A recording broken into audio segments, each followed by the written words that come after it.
మొన్నటి లైవ్‌ని మధ్యలోనే ఆపడానికి గల కారణం కొంచెం ఛార్జింగ్ అది అయిపోవడం, దాంతో అదే ఆగిపోవడం ఇలా.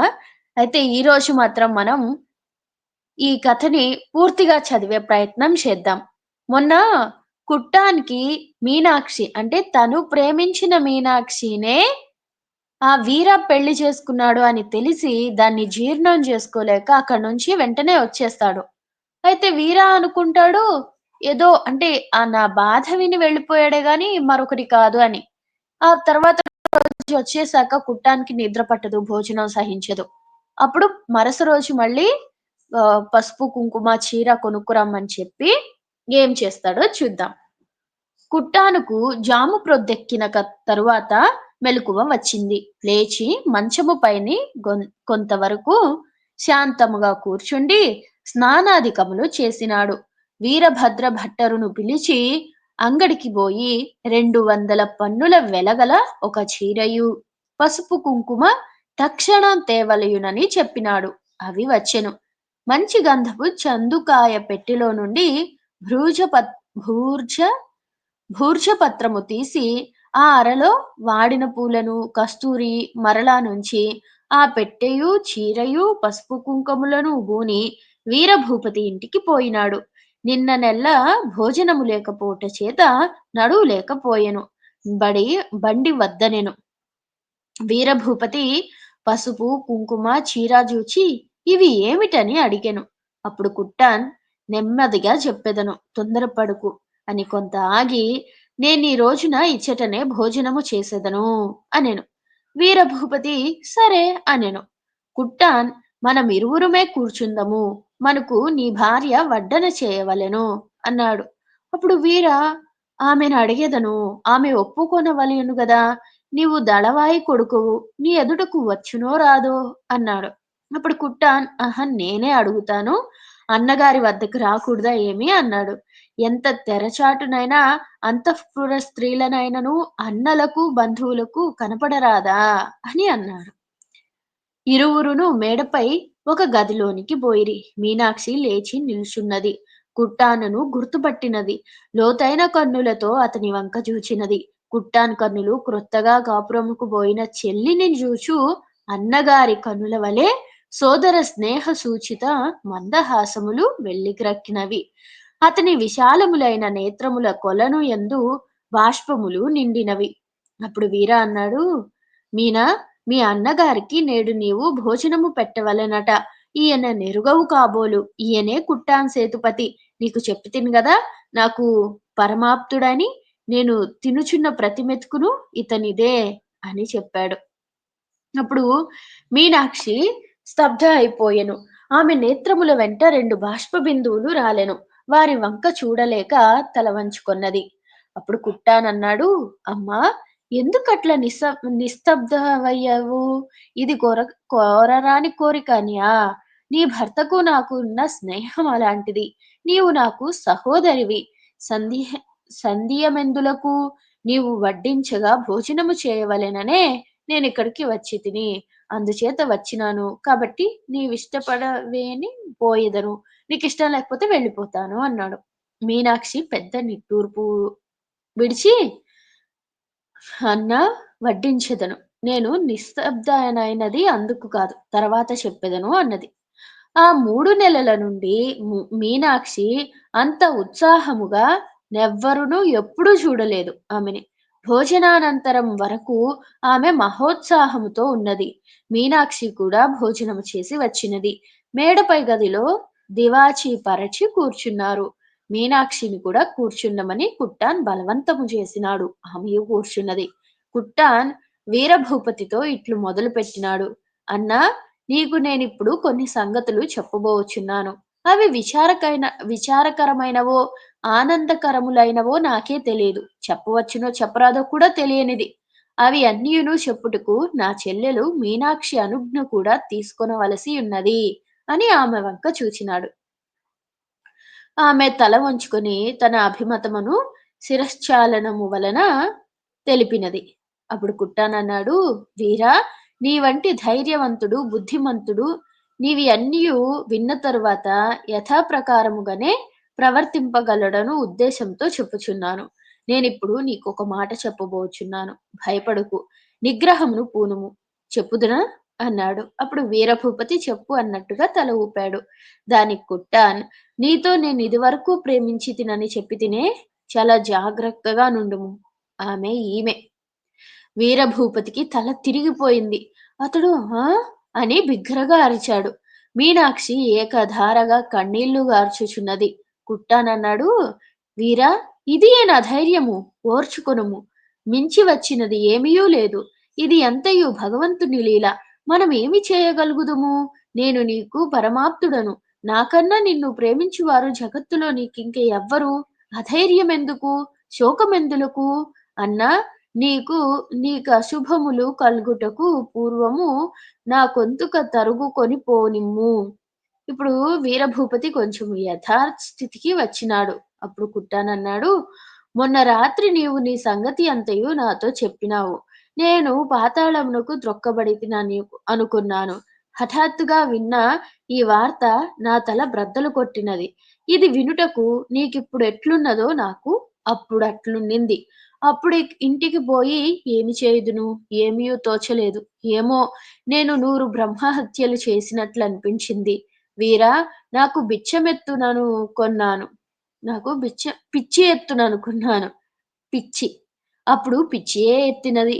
కానీ శ్రీ సుందరేశ్వరుడు నాయందున్నాడు. ఈ మహాకల్లోలము నిన్న పగలు 2 జాములు దాటు వరకు దాటినాను. నీవు నాకు పరమాప్తుడువు. నీకన్న నాకు ప్రపంచంలో ప్రేమింపగలవారు లేరు. అట్టి నీ భార్య ఆమెను నేను ఎట్లా ప్రేమించుట? నా హృదయము కణకణలాడు నిప్పులలో పడవేసి కాచినట్లయినది. విష సంలిప్తాగ్రములైన 1000 బాకులు ఒక్క మారుగా నా హృదయంలో దిగవేసినను అంత బాధ ఉండదు. చివరకి చివరకి ప్రవాహములో బడి నశించిపోకుండా నొడ్డుకు చేరుకున్నాను. ఈమె ఎడ నిదివరకు నాకు గల ప్రేమ ఎంతయు సోదర ప్రేమగా మార్చుకున్నాను. వీరా, నాకు అక్కలు గాని చెల్లెళ్ళు గాని లేరు. భగవంతుడు నాకా లోపము ఈ ప్రకారముగా తీర్చినాడు. నిజముగా మీరిరువురు సుఖంగా సంసారం చేయుచుండుట చూచుటయే నేను కోరుకొనున్నది. ఇంక నా పూర్వ విషయము నాకు జ్ఞప్తికి రాదు. ఏలన నిన్న దానికంతకు తగినంత నరక బాధ మానసికంగా అనుభవించితిని. ఆ భావము నాలో నుండి పోయినది. ఇప్పుడు ఈమెను నేను సోదరి వలె చూచుచున్నాను. అట్లు చూడగలను. వీరా, ఏ దురూహయ లేకుండా ఈమెనిప్పుడు కౌగిలించుకొనగలను. నా చెల్లెలనుచు నెవరైనా నున్నచో నామెనెట్లు కౌగిలించుకొందునో ఈమెను అట్లే కౌగిలించుకొనగలను. నిన్న నేను పొందిన మహాబాధ వలన, నా తప్పు వలన నాకీ శక్తి వచ్చినది. వీరా, ఈ జీవితంలో నన్ను నీ ఎడ ఎంత కృతజ్ఞునిగా చేసుకొంటివి. నన్ను ఘోర పాపము నుండి రక్షించితివి. నా ధర్మపత్నిని ప్రేమించుటకు మార్గము చూపించితివి. ఇంకేమి చేయవలెను? నీవు నాకు గురువు వంటి వాడవు అని కుట్టాని ఏడ్చుచు వీరభూపతి పాదములు కన్నులకద్దుకొనెను. వీరభూపతి అతని చేతులు తీసి, కుట్టాన్, నా పూర్వజన్మ సుకృతము వలన నీవు నాకు స్నేహితుడవైనావు. నీకు నాకు పోలిక ఎక్కడా? నీవు ఋషివి, నేనింకను మనుష్యుడనే. శ్రీ సుందరేశ్వరుడు ఇట్లవతరించినావు. నువ్వు సుందరేశ్వరుడువి ఇట్లా అవతరించినావు అని కన్నీళ్లు పెట్టుకున్నాడు వీర. కుట్టాన్ చీరయు పసుపు కుంకుమలు అందు చందుకాయ పెట్టెయు మీనాక్షికిచ్చి, అమ్మా, బుద్ధిమంతురాలవు, విద్యాధికురాలవు. నీకు నేను చెప్పవలసినదేముంది? ఈ చీర కట్టుకొనుము అనెను. ఆమె కన్నీళ్లు తుడుచుకొని ఆ చీర ధరించి వచ్చి కుట్టానునకు భర్తకు నమస్కారము చేసెను. నమస్కృతిలో మీనాక్షి వీరభూపతి పాదములు చేతులతో చక్కగా నిమిరెను. ఇక మీనాక్షి అంటుంది, అన్నా, ఇక 2 రోజులుండమన్నది. అప్పుడు వీరభూపతి కూడా పోనిచ్చాడు కాదు. కుట్టాన్ పంచమి వరకు వీరభూపతి ఇల్లు వదిలిపెట్టుటకు వీలు లేకపోయింది. కుట్టానను కుట్టానునకు ఏకవీరను చూడవలెనని ఉన్నది. ఆమెతో నిది అంతయు చెప్పవలెను అనిపిస్తున్నది. మీనాక్షి మాట తీసివేయలేక ఉన్నాడు. రాజునకు తదియనాటికే ఎక్కువ అయినది. దళవాయిని తొందరగా రమ్మని మరల వర్తమానము చేసినారు. దళవాయి వచ్చుటకు వీలు లేకపోయినది. మారవదేశము ముద్దు కృష్ణప్ప నాయకుడు రాజ్యమునకు రాక పూర్వము దొంగలచే నిండియుండెను. రామనాథము మధురకు, రామేశ్వరమునకు మధ్య ఉన్నది. మధురకు, రామేశ్వరానికి మధ్య రామనాథం ఉన్నది. రామనాథం వద్ద ఒక పెద్ద చెరువున్నది. దానికి పాండ్యకమై అని పేరు. అది పూర్వమెప్పుడో పాండ్యులు త్రవ్వించిన చెరువట. ఆ తటాకము వద్ద చోరులు మూగి రామేశ్వరమునకు పోవు మార్గములో యాత్రికులను దోచుకొనుచుండెడివాడు. ఈ మార్గములో విశ్వనాథ నాయకుని కాలం నుండియు ఇట్లే ఉన్నది. కాని ముద్దు కృష్ణప్ప నాయకుడు దాని విషయమై శ్రద్ధ తీసుకొని దళవాయినచ్చటికి పంపించి ఆ మారవ దేశమును స్వాధీనము చేసుకొనెను. మధుర నాయకులకు రామనాథ దేశము స్వాధీనము చేసుకొనవలసిన అగత్యమున్నది. సముద్రపుటొడ్డు అంతయు పోర్చుగీసు వారి అధీనతలో నుండి పోయెను.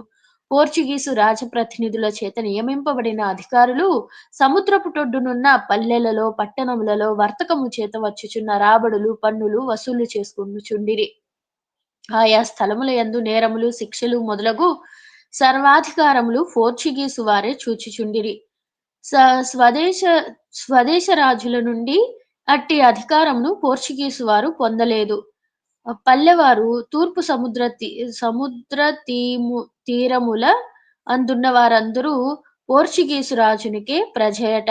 అక్షర జ్ఞానము లేని ఈ సముద్ర తీర ప్రజలు పోర్చుగీసు వారు మతబోధకుల వలను నల్ప పారితోషికముల వలను నాకర్షించి వారిని క్రైస్తవ మతములోనికి మార్చి మత బోధన వల్ల అల్ప పారితోషికముల వల్ల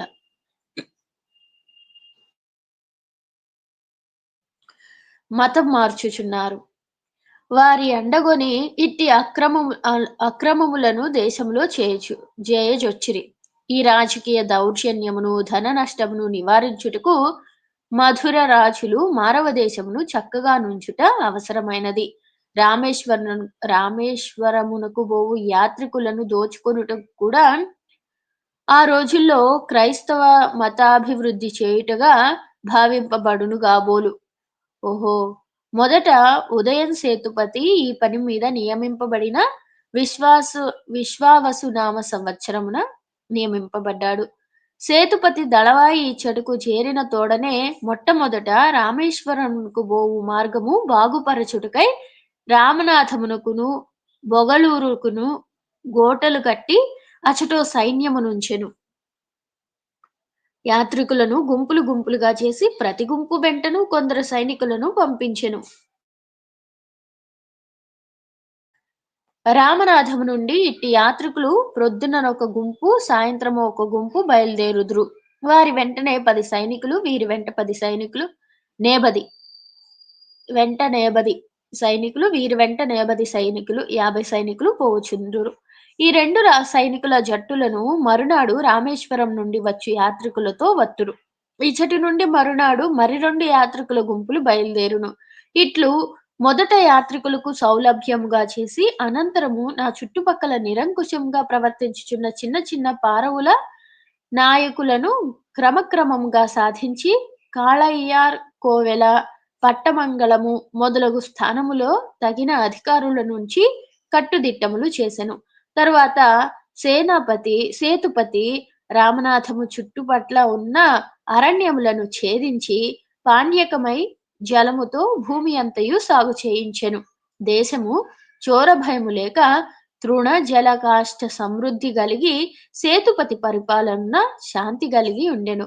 పరదేశీయుల యబ్బును పరదేశీయుల ఉబ్బును తాత్కాలికముగా తగ్గెను. కాని మత విషయకమైన ఏ పనులు సేతుపతి చేయలేదు. ఇలా దొంగల్ని అరికట్టడం అది ఇదే గాని ఆ మామూలుగా ఈ మతం చెప్పకూడదు, ఆ మతం చెప్పకూడదు, ఇది అది అవేమీ అనలేదట. ఇక రాజునకు చాలా జబ్బుగానున్నది. రమ్మని కబురు వచ్చుటచే దళవాయికి భయం వేసింది.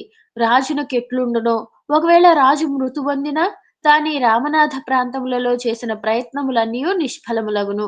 సామాన్యముగా రాజు మారినప్పుడు సామంతులు, శత్రువులు తమ స్వాతంత్రమునకు పోయిన భూములు మరలా సంపాదించుటకు ప్రయత్నింతురు. కనుక నిదియే సమయమని దళవాయి రాజధానిలో అనేక కార్యములు చూచుచుండును. చూ చూ చూచుచుండును. వచ్చుటకు వీలు లేదని తెలిసి అణగద్రొక్కబడిన చిన్న చిన్న నాయకులు మరలా తమ స్వాతంత్రమును వహించిరా ఈసారి వారిని గెలుచుటకు కూడా కష్టమైపోవును. అందుకని తాను రాజధానికి పోకమున్న తన కుమారుని రమ్మని దళవాయి కబురంపినాడు. తన కుమారుని తన అధికారములో నుంచి తాను రాజధానికి పోవలెనని. ఆహా! ఇప్పుడు ఒక దగ్గర రాజున్నాడు. ఆయనకి బాలేదు. ఆయన గాని చనిపోయారంటే ఇంక వేరే వాళ్ళు తడక్కన అంటే వెంటనే ఆహ్, దాడి చేస్తే అప్పుడు మళ్ళీ కష్టమైపోయిద్ది. అందుకని ఇప్పుడు మన కుట్టాన్ ఒక దగ్గరున్నాడు. కుట్టాన్ వాళ్ళ నాన్న దళవాయి ఒక దగ్గరున్నాడు. రాజు ఒక దగ్గరున్నాడు. రాజుకు బాలేదు. దళవాయి రావాల్సిందిగా కోరుకుంటున్నామంటే, దళవాయి ఏమనుకున్నాడు, కొడుకుని తన ప్లేస్‌లో రామనాథపురంలో పెట్టేసి ఈయనెక్కడికి పోదాం అనుకున్నాడు. అందుకని కబురు పంపించినాడు. తన కుమారుని అధికారంలో నుంచి తాను రాజధానికి పోవలెను. దళవాయి తక్షణము రాజధానికి పోవలె. కుట్టాన్ తక్షణము రామనాథమునకు రావలేను. జ్యేష్ఠ శుక్ల పంచమి నాడే పుట్టాను బయలుదేరవలసి వచ్చెను. ఏకవీరను చూచుటకు కూడా వీలు లేకపోయినది. దళవాయి మధురకు దశమికి చేరుకొనెను. రాజు ముద్దు కృష్ణప్ప నాయకుడు మంచంలో పరుండియే తన ఇద్దరు కొడుకులను దళవాయిని ప్రధానిని రాయసమును కూర్చుండబెట్టుకొని రాజ్యమంతయు తన కొడుకులకు అప్పగించెను. పెద్ద కుమారుడైన వీరప్ప నాయకుని రాజుని చేయవలసింది అని నిర్ణయించెను. రెండవ కుమారుడు మహాసమర్థుడు అయిన తిరుమల నాయకునితో అన్నగారికి చేదోడు వాదోడుగా నుండమని కస్తూరి రంగప్ప వలె ప్రవర్తించరాదనియు అట్లైనా రాజ్యము బహుధా పంచుకొని పోయి శత్రువులకు సాధ్యమగుననియు చెప్పెను. తిరుమల నాయకుడు తండ్రి పాదముల వద్ద కూర్చున్నాడు. శాలభ్రాంశువు లేచి కత్తిపూని తన యన్నగారినే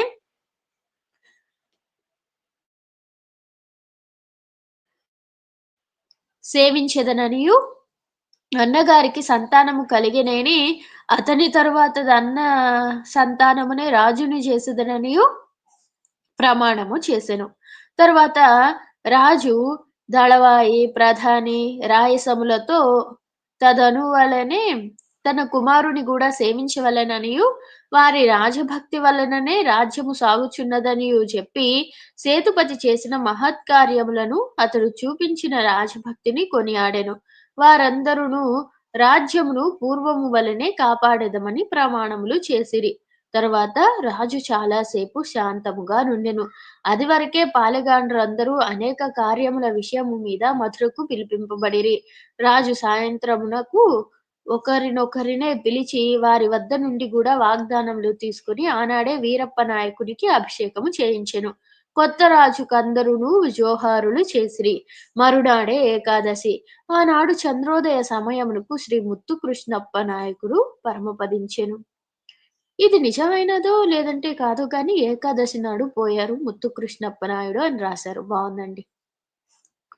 రాజసౌధమంతయు రోదన ధ్వనులతో నిండిపోయెను. తళవాయి తిరుమల నాయకుడు బోయి ఊరడించిరి. మంచి గంధపు చెక్క మీద నేతిగిండ్లు కుమ్మరించి వృద్ధరాజు శవము ఆహుతి చేసిరి. వీరప్ప నాయక మహారాజులుంగారు సహస్ర గోదానములను శతాగ్రహార దానములు చేసెను. సామంతరాజులయు ప్రధానాధికారులయు రాజభక్తి వలన రాజ్యము మరలా శాంతముగా జరుగుచుండెను. కొత్త రాజుకు బాలెంగాండ్రిచ్చిన కానుకలతో రాజసౌధము నిండిపోయెను. వృద్ధరాజు పోయినాడన్న దుఃఖమేమంతఃపురమునందు దాగియున్నదో గాని మధుర రాజ్యమంతయు నూతన భూపతి పట్టాభిషేకోత్సవము అందలి ఆనంద చిహ్నములతోడనే కలకలలాడుచుండెను. వీరభూపతి ఉదయం సేతుపతి ఒకనాడు భోజనమునకు పిలిచెను. వీరభూపతి చిన్నవాడు. చనిపోయిన వృద్ధ నరపతి కూడా వీరభూపతికి స్థానాపతి అధికారము వచ్చి 3 నెలలైనను మిక్కిలి సమర్థతతో వర్తించినాడని చెప్పెను. వీరభూపతినిదివరకు వృద్ధ సేతుపతి చూడలేదు. ఉదయన్ సేతుపతి. అతనికి ఉద్యోగము కుట్టాన్ తిరుమల నాయకునితో జెప్పి ఇప్పించినని అతనికి తెలియును. వీరభూపతిని చూచిన ఉదయన్ సేతుపతికి ముద్దయినది. కుర్రవాడు, తెలివితేటల కలవాడు అని. భోజన వేళ మీనాక్షి వడ్డించినది. దళవాయి మీనాక్షి నెరుగును. ఆశ్చర్యపోయినాడు. వీరభూపతినడిగినాడు. స్థానాధిపతి కథ ఎంతయు సంక్షిప్తంగా దళవాయికి తెలియజేసెను. మీనాక్షి "కక్కా అన్నకు నా ఎడల ఎంత ప్రేమయున్నది అనుకొంటిరి" అన్నది. తన కుమారుని సంసారమునకు మంచి రోజులు వచ్చినవని దళవాయి సంతసించినాడు. ఇప్పుడు కొడుకును కోడలిని విడిగా నుంచరాదు. దళవాయి నాటి తిథి అడిగెను. ఆషాఢ బహుళ చతుర్దశి. మీనాక్షి సేతుపతుల సౌధమునకు బోవుచు మీనాక్షి సేతుపతుల సౌధమునకు పోవుచూ వచ్చుచుండెను. ఏకవీరకు ఆమెకు మిక్కిలి చెలిమి అయినది. ఏకవీర కూడా 2, 3 సార్లు స్థానాధిపతి ఇంటికి వచ్చినది. ఆమె వచ్చిన 2, 3 సార్లు స్థానాధిపతి ఇంట్లో లేడు. అంటే వీరభూపతి ఇంట్లో లేడు. రాజకార్యములంతా ఒత్తిడిగా ఉన్నవి. వీరభూపతి ఇంటికే వచ్చుట లేదు. వరుసగా వారము దినములు ఈ పూట వచ్చుటకు వీలు లేదు. ఈ పూటకు వచ్చుటకు వీలు లేదు అని అతడి ఇంటికి వర్తమానము పంపిస్తున్నాడు. మీనాక్షి సేతుపతుల ప్రణయమును గూర్చి వీరభూపతికి తెలిసిన తరువాత మీనాక్షి సేతుపతుల ప్రణయంను గూర్చి ఆ! ఆ! కుట్టాను, మీనాక్షి ప్రేమించుకున్నారు గదా! అది తెలిసినప్పటి నుంచి వీరభూపతికి కుట్టాన్ 3 దినములు వీరభూపతి ఇంటనే ఉన్నాడు. అనంతరం అతడు రామనాథానికి వెళ్ళిపోయాడు. ఆ తర్వాత మీనాక్షి, వీరభూపతుల చర్యలలో చాలా మార్పులు కలిగెను. వీరభూపతి పైని ప్రేమ నానాటికి మీనాక్షి అభివృద్ధి నొందించుకొనెను. మీనాక్షి నిత్యము వీరభూపతి ఉన్న చోట గాని ఉండదు. అతనితో మాటాడునప్పుడామె మొగములో నవ్యక్తములైన స్వర్గవాంఛలు తలచూపుచుండును. ఆ 4, 5 రోజులలో మీనాక్షి తనంతట తాను వీరభూపతిని 2 సార్లు కౌగిలించుకున్నది. కానీ వీరభూపతిలో కదలిక లేదు. అతడు మును మున్ అతడు మున్నువోలే నామెను పలుకరించుట లేదు. మునుపు వలె పలకరించుట లేదు. తన వద్దనే కూర్చున్న మీనాక్షి నచట నుండి లేచి పొమ్మనును. ఆమె తన వద్దకు వచ్చిన వెంటనే తనకేదో పని ఉన్నట్లు లేచిపోవును. ఆహా! మీనాక్షి వచ్చినా ఈయన లేచిపోతాడు, లేదా నువ్వే పో అంటాడు. మీనాక్షి అతన్ని కౌగిలించుకొన్నప్పుడు రంభ పరిష్వంగమున నిశ్చలుండును జితేంద్రియుడు అయిన శకుని వలె కూర్చుండును. ఇతని ఈ తూష్ణీంభావము మీనాక్షికి దుఃఖము కలిగించలేదు. అంతకంతకామె ప్రేమ వృద్ధి అగుచూనే ఉండెను. పొంగి వచ్చున ఆ ప్రేమ ప్రవాహమును వీరభూపతి తాళుకొనలేకపోయినాడు. ఆమె చేయు ప్రేమద్యోతక కార్యముల నోర్చుకొనలేకపోయినాడు. అతని మనసు కదిలిపోయినది. సేతుపతి, మీనాక్షి వీరిరువురి ప్రేమయు అతని మనస్సునావరించెను. కుట్టాన్ సేతుపతి, మీనాక్షి. వాళ్ళిద్దరూ గదా ప్రేమించుకున్నారు అని మనసులో. ఇప్పుడు వారి ప్రేమ సోదర ప్రేమ కదా! శారీరకమైన సంయోగము లేకపోయినను వారిరువురు భార్యాభర్తలు. వారి ఆ ప్రేమ ఊరికే పోవునది కాదు. వారి జీవితములున్నంత వరకు అది తుడిచివేయబడునది కాదు. ఇప్పటి వారి ఇరువునికి యథార్థమైన ప్రథమ ప్రేమ మీనాక్షి హృదయపు మొగ్గ కుట్టాన్ సేతుపతియే వాసన చూచినాడు. ఇప్పుడది అనన్య భోగ్యము. వీరభూపతికి నిద్ర లేదు, ఆహారం లేదు. నిరంతరము మీనాక్షి సాహచర్య మొనర్చుకొనలేక రాజసౌధమునకు పోయి అందే నివసించుచుండెను. ఇది విషయం. ఇలా తన భార్య వేరే వాళ్ళని ప్రేమించిందని, ఆ ప్రేమించింది గూడా తన స్నేహితుడినేనని తెలిసిన తర్వాత కుట్ట వీరభూపతికి నిద్ర పట్టలేదు. అక్కడుంటే ఆమేమో ఇంకా ప్రేమ చూపిస్తుంది. ఈయనేమో తట్టుకోలేడు. అంటే ఉన్నారు. అలా జరుగుతుంది. అందుకని ఇక ఇంటికే రాకుండా రాజసౌధంలోనే ఉన్నాడట. వీరభూపతి ఇంటికి వచ్చి వారము దినములైనది. మీనాక్షి అతని కొరకు రాజసౌధముకు పోదమనుకున్నది. కాని అట్లు చేయరాదనుకున్నది. ఉన్నన్ని నాళ్ళుండవచ్చునా, ఇక తొందరలో రావచ్చులే అనుకుంది. ఎన్ని రోజులుంటాడులే వస్తాడు అయింది గదా అని. తొందరపడి సంఘ మర్యాద ఉల్లంఘించుట మేలనుకొన్నది. ఉల్లంఘించుట మేలు ఏల ఉల్లంఘించుట ఎలా అనుకున్నది. వీరభూపతిని గూర్చి ఆమె ఊహించినప్పుడెల్లా ఆమె మొగము చివరలు రేఖా సౌష్ఠవ సీమలును, కనులు జ్యోతిరాస్థానములు అగుచుండెను. ఆమె ఒడలంతయు పులకరించినట్లుండెను. ఈ మహాప్రేమలో ఆమెకు వీరభూపతికి తన ఎడ నెట్టి భావమున్నదో తెలియలేదు. ఈమేమో అతను ప్రేమిస్తున్నాడనే అనుకుంటుంది. కానీ అతనికి ఆ భావన లేదు అని ఈమెకు తెలియట్ల. తన పూర్వ నైల్యమంతయు గుట్టాన్ తపస్సుచే పరిక్షాళమై పోయినదనుకున్నది. హ్మ్. వీర భూపతి వంటి బుద్ధిశాలి కందలి సమున్నతార్థము గోచరింపుకుండుట దుర్లభమనుకున్నది. వీరభూపతి ఈ శ్రయము పని ఒత్తిడి వలననే కలిగెను అనుకున్నది. రాజు పోయిన క్రొత్తరిక మా ఊహలకు బలమునిచ్చినది. రాజు బోయారు గదా! కాబట్టి పనెక్కువుంటది. అందుకని రావట్లేదులే అనుకుంది. నాడు శ్రావణ శుద్ధ దశమి. ఆకాశమున మొగిళ్ళు కృష్ణసార మృగము వలె, అగురు ధూపము వలె, ఎలుగుబంట్ల వలె, ఏనుగు గున్నల వలె తుముకుచుండెను, వ్యాపించుచుండెను, కదులుచుండెను, ఘీంకరించుచుండెను. తూర్పును బట్టిన మబ్బు చుట్టుపట్లనున్న 10 మబ్బుల గలుపుకొని వాన ఒలుకబోసినదే అనిపించినది. కానీ అంతలో ఒక పెద్ద గాలి వచ్చి దానిని పునరేకాదశ విడబరచెను. విడబరచెను.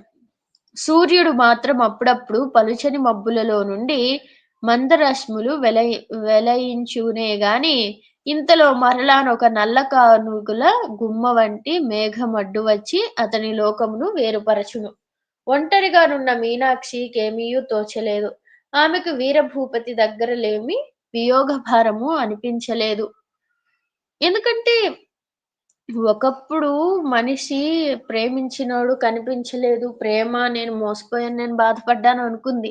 ఇప్పుడు ప్రేమించినోడు పెళ్లి చేసుకున్నోడినే గదా ప్రేమిస్తుంది.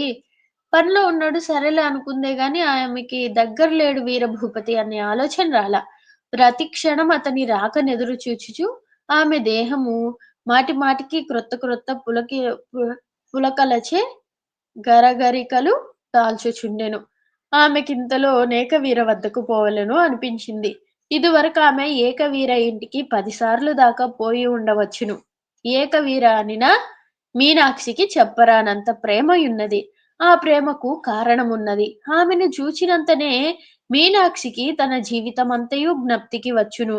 తన జీవిత రహస్యమంతయు ఒక గుళిక వోలే నామెలో నున్నట్లు అనిపించును. కాని ఏకవీరకు మీనాక్షి మీద నెట్టి ప్రేమ మీనాక్షి మీద నేటి ప్రేమ. మీనాక్షి ఏకవీరకు స్థానాధిపతి భార్య. స్థానాధిపతి తన భర్తకు స్నేహము. స్థానాధిపతికి ఉద్యోగం ఇప్పించినది తన భర్త. అందుచేత కూడా తన యందు మీనాక్షికి ప్రేమ కలుగవచ్చును. అయినను అంత ప్రేమ చూపుచున్న మీనాక్షిని హృదయముతో తాను ప్రేమించలేకపోయినను, లోక మర్యాద ఎంతవరకు అభిలషించునో అంతవరకు ఆమెను ప్రేమించునట్లు వ్యక్తపరచుచుండెను. అందుకనియే అంతవరకు ఇల్లు కదలని ఏకవీర 2, 3 సార్లు స్థానాపతి ఇంటికి వెళ్ళినది. వెళ్ళినది కొంచెం సేపు మాత్రమే ఉండి తిరిగియు వచ్చినది. మీనాక్షి ఆమెకు తమ ఇల్లంతయు చూపించినది. ఏకవీర ఆమె కెడమీయక వెళ్ళినట్లే వెళ్ళి తిరిగి వచ్చినది. మీనాక్షి సహజముగా వివేకవతి. లోకుల భావములు వారి ప్రవర్తనల వల్ల తెలుసుకుని నేర్పు కలిగినది. కానీ ఇప్పటి ఆమె స్థితి యొక్క తన్మయత్వముగా ఉన్నది. తన తొల్లిటి ప్రేమ, దాని పరిణామము, తన ఇచ్చలేని తల్లిదండ్రుల బలవంతము వలన పెండ్లి, ఆ వచ్చిన భర్త తన ఇచ్చ నడిపిన వాడు, దైవాద్వా కుట్టాను కలయిక, అతని మహత్తర త్యాగము, ఈ విచిత్ర సంఘటనలో మెల్లగా ఆమె ఎదండలో దేనిని గూర్చిన ఆలోచించుట కెడమీయలేదు. మామూలుగా అయితే ఆమె తెలివైందే. కానీ ఇవన్నీ జరిగాయి గాబట్టి ఆమె ఇంక ఏది ఎక్కడ ఆలోచించట్ల మీనాక్షి. తన వివాహమైన నాటి నుండి తన పతి ఎడల తన దోషం ఆమెను వేధించుచుండెను.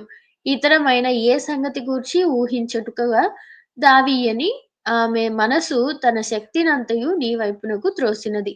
దివారాత్రములామె వీరభూపతిని గూర్చియే ఊహించుట. ఏకవీర తన ఎడల ఎట్లు ప్రవర్తించున్నది ఆమెకు గుర్తే లేదు.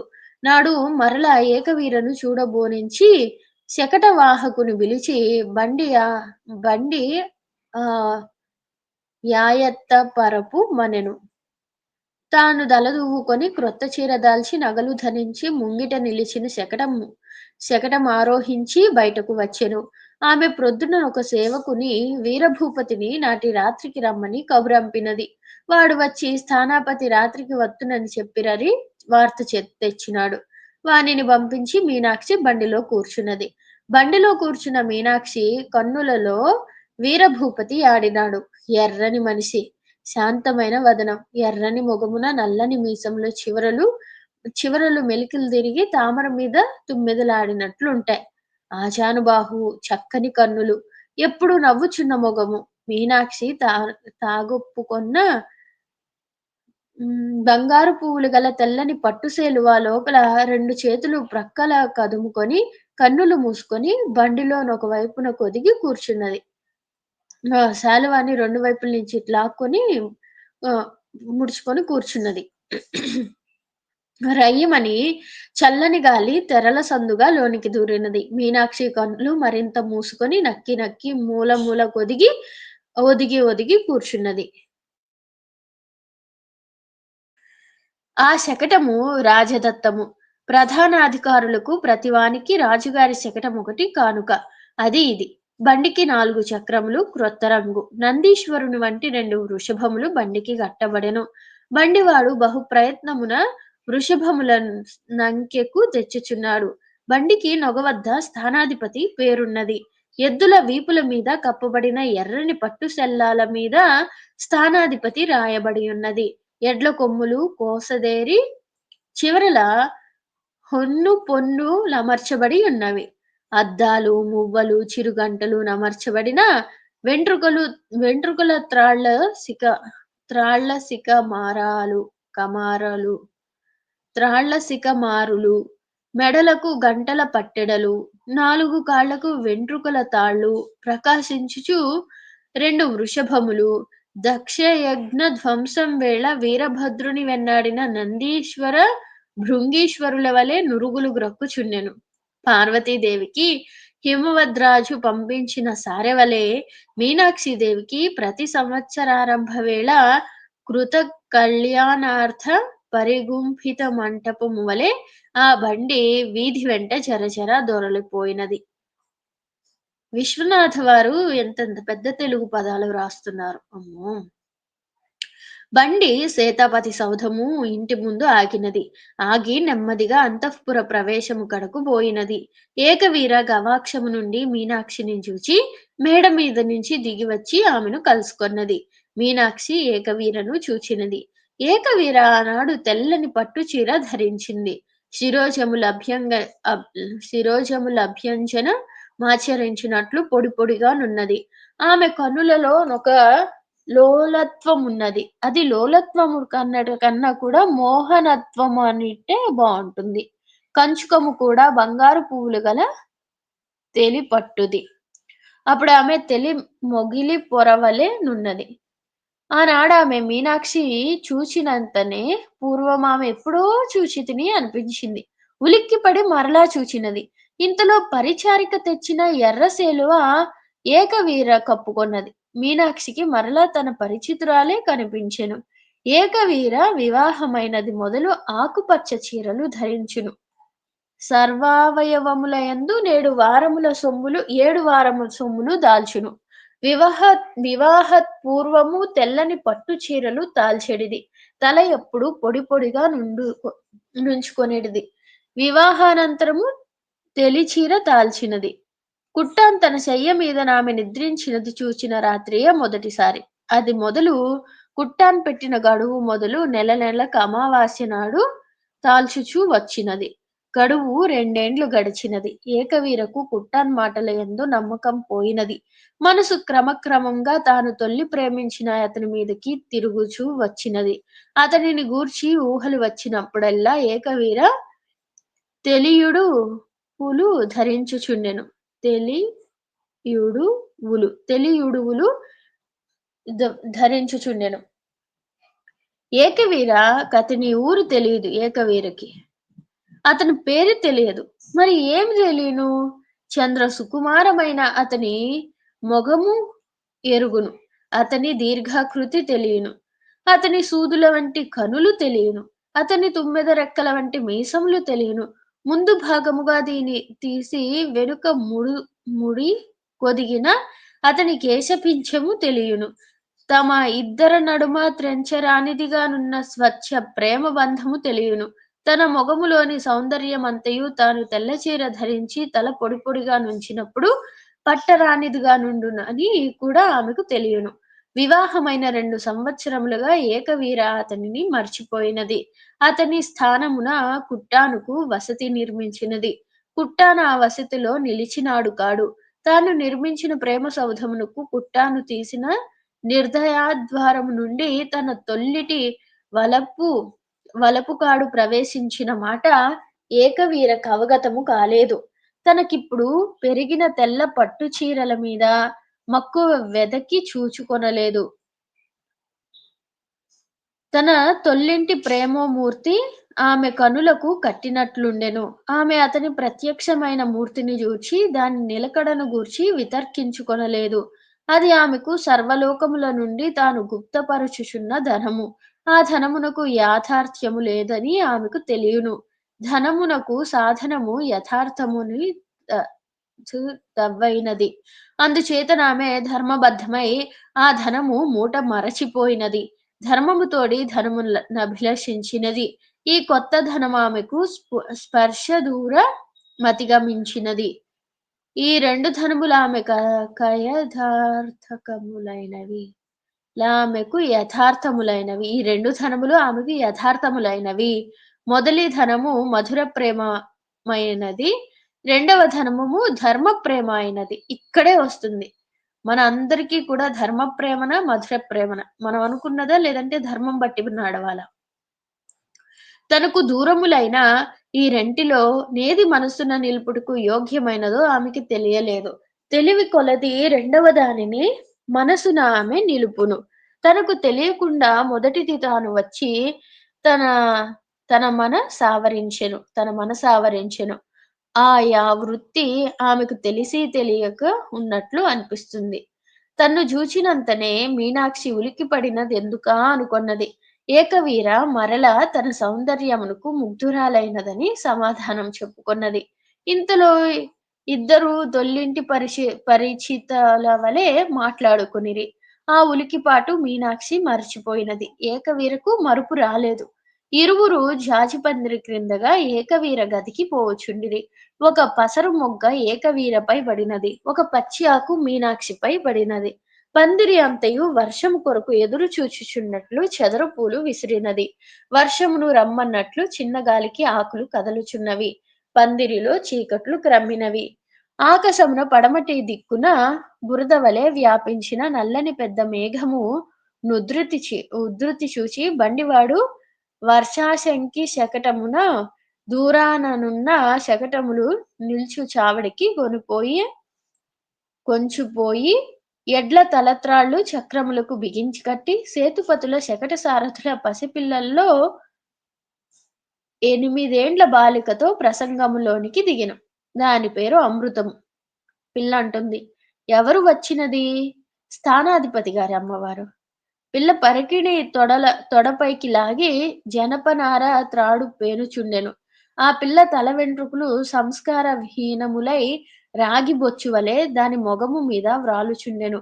త్రాడు పేనుచుండగా ఆ పిల్లకు తొడమంట పెట్టి ఉమ్మిదీసి తొడకు రాసుకొని బండివాని వంక చూచి అతడు తన వంక చూచుట లేదని మరల త్రాడు పేనుకొనుచుండెను. చల్లని ఈదురుగాలి ఒకడు వచ్చి ఆ పిల్ల తల మీద నిండు తుంగ గుబురు మీద వలె యథేచ్ఛగా విజృంభించెను. గాలి దాని కనులలో చల్లగాలి చొరబడి చిన్ని కన్నీటి బొట్టు తెచ్చెను. బండివాడన్నాడు, "కుట్టాం సేతుపతి మహారాజులంగారెప్పుడు వత్తురు" అని. పిల్ల అడిగింది. "ఎవరు?" "బాబుగారు." "బాబుగారా? నాకు తెలీదు" అనింది. చిన్న తుప్పర మొదలుపెట్టెను. అది పెద్ద వర్షమునకు మొదలని బండివాడు అనుకొనెను. పిల్ల లేచి చూరు దాకబోయి తన చేతులు వానలో జాచి, చేతులు తడిసిన తరువాత 2 చేతులు మొగమున రాచుకొనెను. బండి వానిని జూచి నవ్వెను. అంగడి నుండి ఏవో సరుకులు కొని తెచ్చు సేవకుడు తడిసిపోదునని తొందరగా నడుచుచుండెను. తుప్పర పెద్దదయ్యెను. గుర్రపు శాలలో కట్టివేయబడిన గుర్రములు పెద్ద చినుకులు నేలపై ఆకులపై